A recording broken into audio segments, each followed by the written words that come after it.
Attachment style is a pattern of emotional and behavioral relating that develops in early childhood based on the bond with the primary caregiver.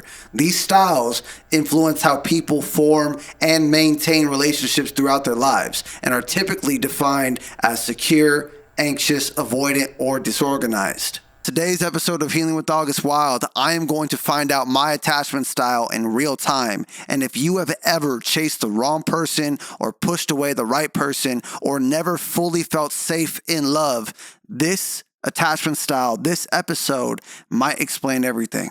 Number 1, secure attachment. These people feel safe loving and feel safe being loved. They're connected, but they're independent. This might be you if you communicate your needs calmly, if you don't panic when someone needs space, if you don't lose yourself in love, and you enjoy closeness but you don't need closeness to survive. Number 2, anxious.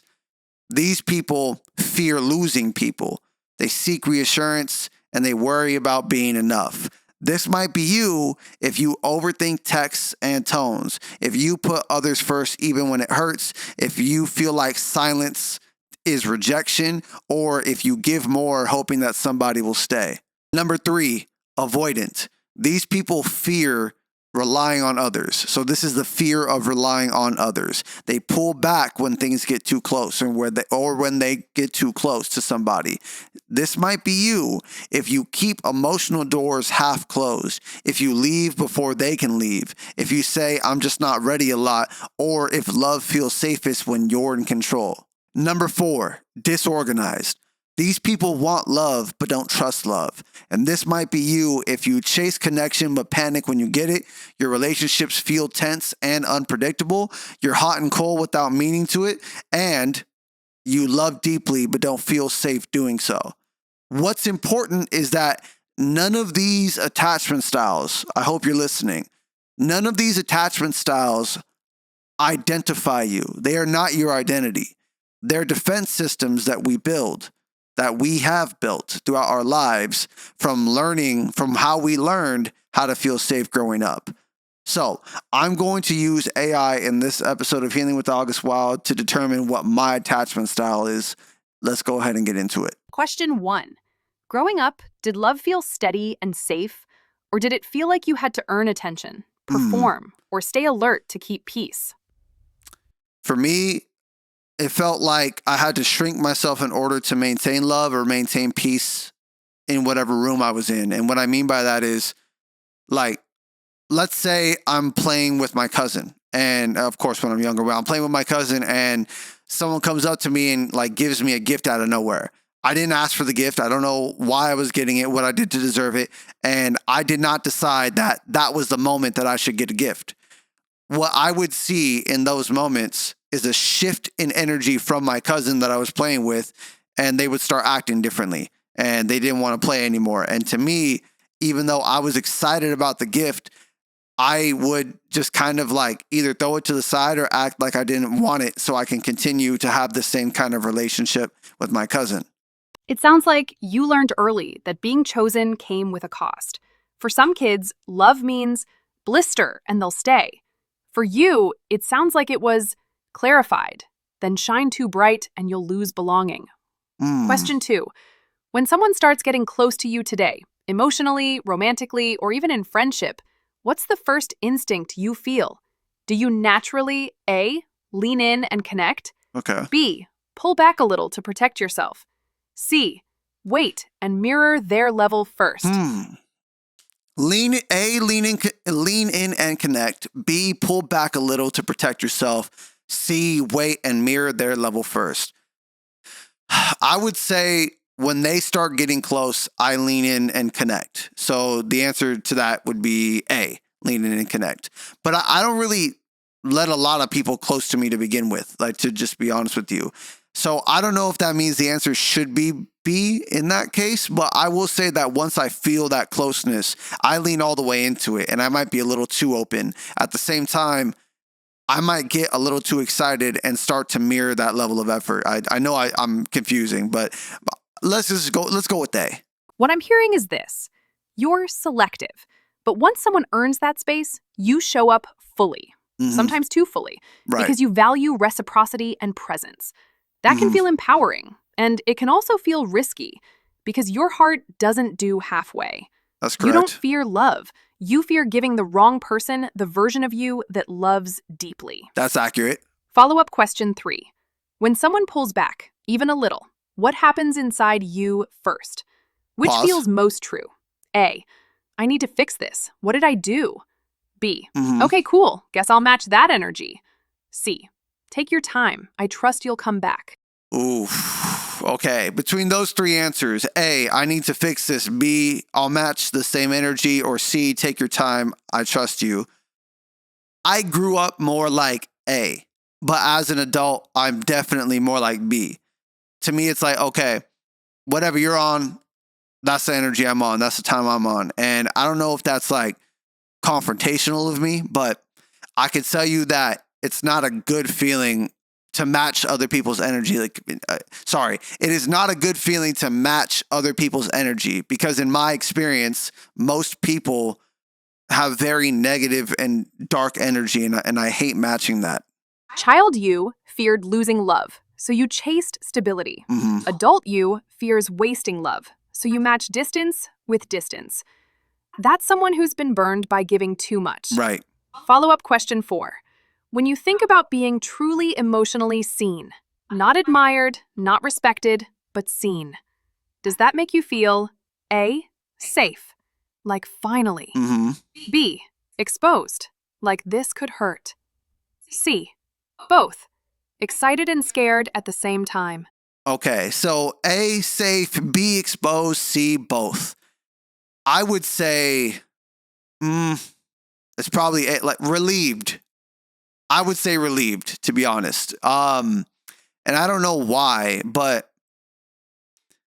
I have a lot to say and I don't get the opportunity to say a lot of things these days. So I bottle up my thoughts and I feel like emotionally full. So I guess the answer to that would be safe. Even though safe isn't the word, I just feel like you said, finally would be the best way to put it. So my answer is A. You didn't say safe. You didn't say exposed. I kind of You said said saved. relieved. I started with When relieved. someone truly sees you emotionally, it's not comfort first, it's release. You've been carrying thoughts, feelings, and truth without places to put them. You sound like someone who learned to be secure through self-reliance, not through being emotionally held. Right. Final question for this segment. Okay. This is a gut truth one. Answer raw. When you love someone deeply, what scares you more? A. Them leaving. B. Them needing more from you than you have to give. Wow. C. Them not being able to meet you where you are emotionally. So when someone loves me deeply, what scares me more? A, them leaving. B, them needing more from me than I have.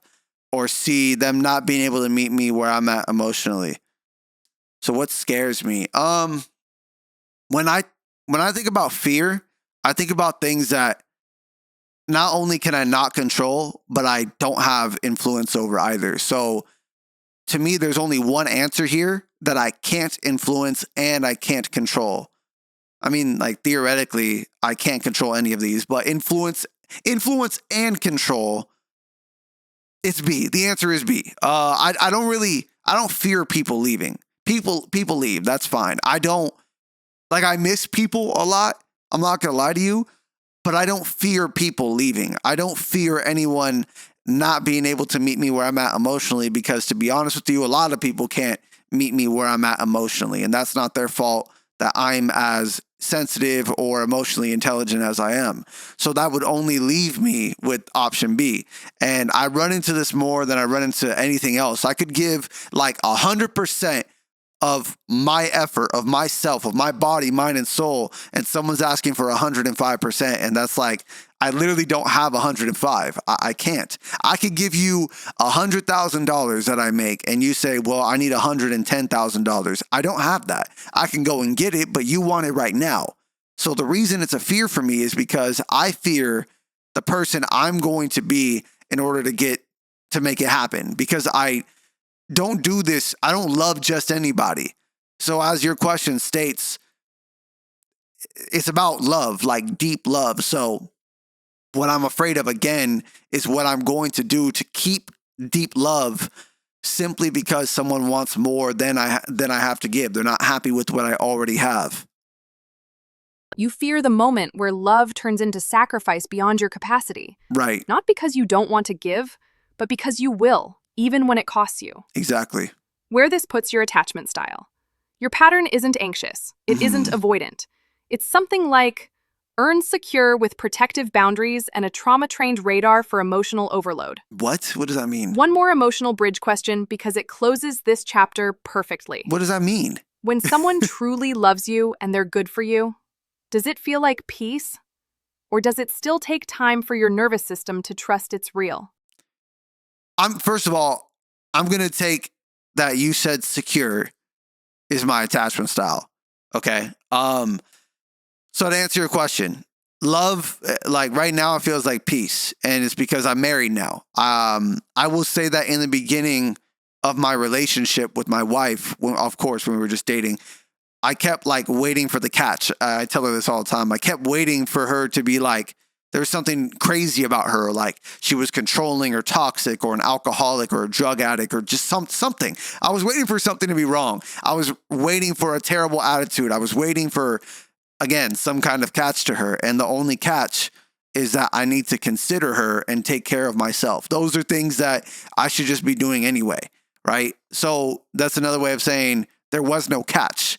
I learned that like real love, authentic love is not like grandiose like the movies kind of make it seem, but that's a topic for a different day. So again, like it feels like peace. What you just described fits a very specific archetype. Earned secure attachment with a high responsibility instinct and a history of shrinking to protect emotional environment. What does this mean? This means you love deeply, Okay. but you guard your identity and capacity now. Yes. Yes. I'm not going to lie to you though. And I shouldn't feed into what other people think of me, but I got to ask this question anyway. Before we move forward, I have to ask you, why is my attachment style not anxious? Based on what I read in the beginning, based on the definition, and based on me talking to a therapist before, they said it sounds like I have an anxious attachment style. They didn't like give me the test, so we never found out, but can you tell me why I'm not anxious? Why someone might assume you're anxious. On paper, anxious attachment can sound like you care deeply about connection. Those surface traits can look anxious, especially if someone hears the childhood version of your story without the adult version. Right. But here's why you don't fit classic anxious attachment. You don't fear abandonment. Anxious people chase, over-explain, cling. Well, You have emotional awareness and secure recovery. okay. I have to say this. Like, I feel like, and most people who know me would probably say I over-explain because I talk a lot. I'm a big talker. I talk all the time. And like, here I am right now telling you, here I am right now talking. Here I am right now telling you that I don't like over-explain. I'm over-explaining. And on top of that, while I don't have like a fear of abandonment, anyone who knows me knows that I often yearn for like old friendships, or I think a lot about the best friendships I had that were in the past. So, I mean, I don't know, like I'm not trying to change your mind. I'm trying to just make sure that we're being as accurate as possible here. You're right. You do share a lot, explain a lot, go deep. Pause. And you revisit old friendships emotionally. Here's the key, though. Talking a lot does not mean anxious attachment. Okay. You talking a lot is often, I finally have space to unload. Right. Not, let me explain so you don't leave. Different route. Okay. Missing old friendships does not mean fear of abandonment. People with anxious attachment fear rejection in the moment and panic about losing love. Right. You grieve people who mattered. Your inner wording wasn't, please don't leave me. It was, damn, I wish we didn't outgrow each other. That's facts. Those are not the same emotion. Okay. That is so real. That's very real because like I don't know if it's my vocal inflection or like something about my face. I feel like I have gotten the reputation that I'm more of an anxious person because like I care a lot about people. And that second thing you just said, it wasn't please don't leave me. It was damn, I really wish we didn't have to grow apart. I didn't wish we outgrow each other. Like, yes, that's accurate. I just wanted to be sure before we move forward with your conversation. When you notice yourself overgiving, what's the first signal that hits you? Mm, A, your body gets heavy or tired. B, your mind starts bargaining with yourself. C, you get quietly resentful.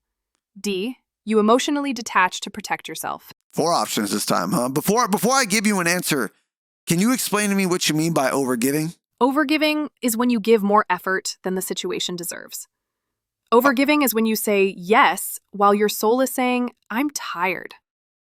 Got it. Okay. I would say of the answers you gave me to choose from, I would say like I would get quiet when I start overgiving, I would get quietly resentful. I'm going to say that again.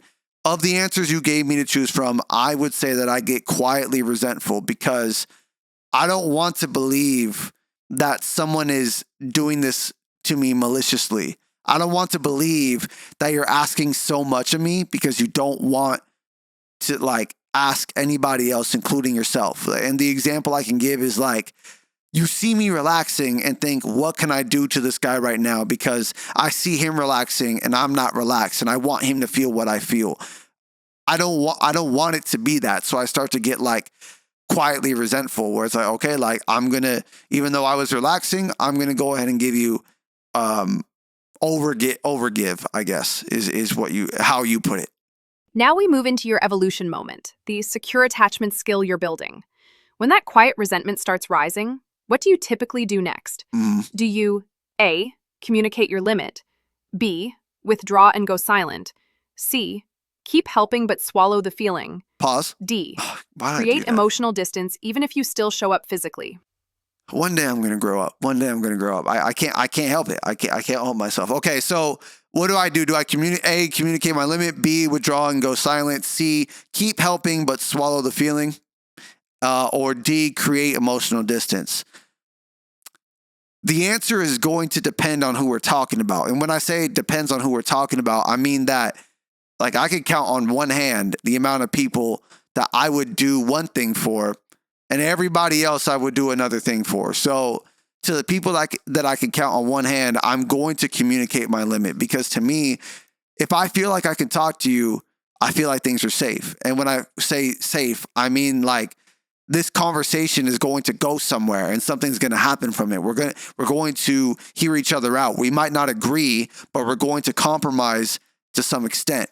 But for everybody else, I am going to withdraw and go silent. I'm going to withdraw and go silent because once I realize you're taking advantage of me in any capacity, I don't care to address it at all. Not in a song, not in a text, not in a phone call, not face to face. I don't care. I might address it here on Healing with August Wild because that is the purpose of this platform, is to talk through a lot of the things that have like transpired in my life and hurt me, but I'm not going to express it anywhere else. I hope that answered your question. What you just described is discernment. To the people who have shown emotional maturity, you build. To the people who have Right. shown they can't hold emotional space, you withdraw. Facts. That's stewardship of energy. Okay. When you do withdraw from someone who drains you, do you ever grieve that loss? Or is it clean and final? Choose the one that feels true. A, Oh, okay. I grieve quietly but don't go back. B, I shut the door clean. No sadness, just done. C, it depends on how long they mattered. D, I pretend I don't grieve it, but I feel it later. I would say of the options that you've given me, I would have to go with option A. I grieve quietly, but don't go back. I'm not going to pretend that every friendship I've ever lost hasn't taken some type of toll on me. Every single one of them have hurt. And there's a little part of me that's like, man, what could I have done differently? But I always come back to the answer of everything works in my favor. Shout out Dare LaFleur. Everything works for me in my favor. And what I mean by that is there is no scenario where this wasn't going to be the outcome. maybe it would have happened differently. Maybe instead of like a big blow up, it was a small one. But if you kept on being who you were and I kept on being who I am or I was, we were inevitably going to end up in this space that we're in today. That's the way I have to look at it. So with that being said, I'm still a human being. I'm still a human being with feelings. My voice is terrible today. I ate way too much candy this weekend. So I would say that I grieve quietly. I might put something in the music and then I just move on. You don't cut people off lightly. You don't pretend it didn't matter. And you don't rewrite history to protect your ego. You feel it. You honor it. You let it hurt in silence. And then you accept what most people run from. Right. Some relationships end because growth isn't compatible, not because love didn't exist.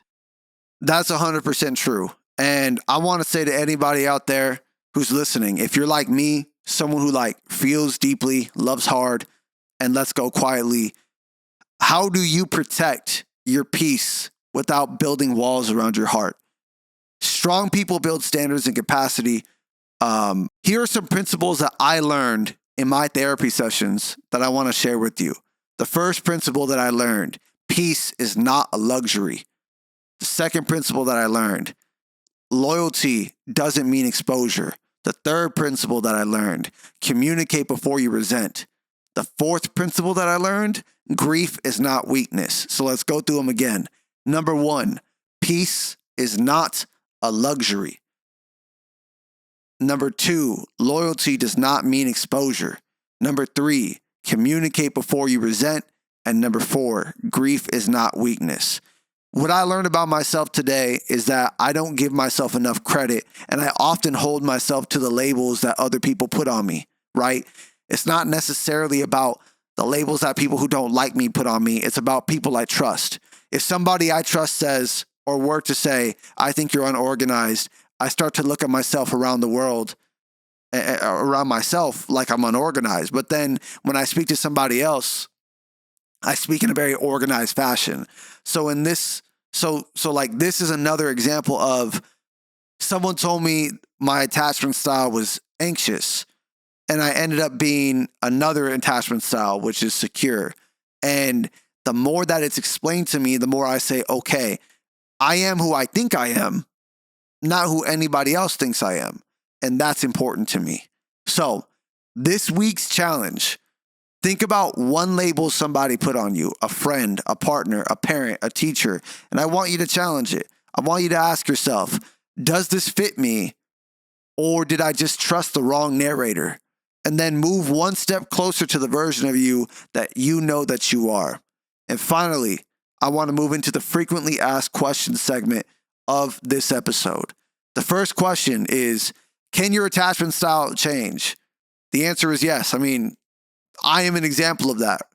What you have to do is you have to work, your self-respect, and your experience in life can upgrade your emotional attachment. And then also vice versa. If you go through some hardship, it could quote unquote downgrade your attachment.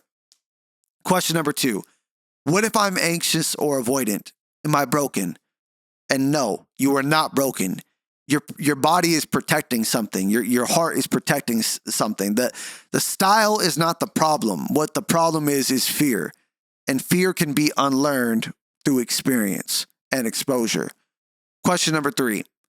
How do I know if I'm overgiving or just loving deeply? Here's the answer. Loving deeply is going to build your character, and overgiving is going to empty your character. Loving deeply makes you feel full, and overgiving makes you feel empty, almost like you're running out of gas. So you got to pay attention to the difference there. Thank you for listening to another episode of Healing with August Wild. I am August Wild. I'm a hip hop artist from California on a mission to learn and grow with my audience. If you like this episode, or even if you didn't like this episode, I would encourage you to subscribe to my channel.